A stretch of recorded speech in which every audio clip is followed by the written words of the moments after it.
So we have a question: if E1 and E2 are eccentricities of the ellipse x square upon 18 plus y square upon 4 equals 1, and the hyperbola x square upon 9 minus y square upon 4 equals 1 respectively, and E1 and E2 is a point on the ellipse.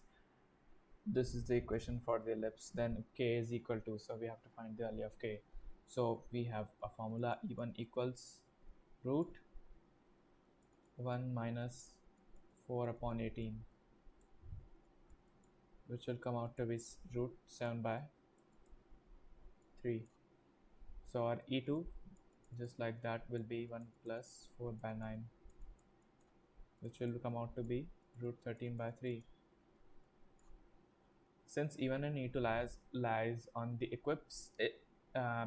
since E1 and E2 lies on the ellipse of this equation, hence we can say 15 into 7 upon 9 plus 3 into 13 upon 9 equals k.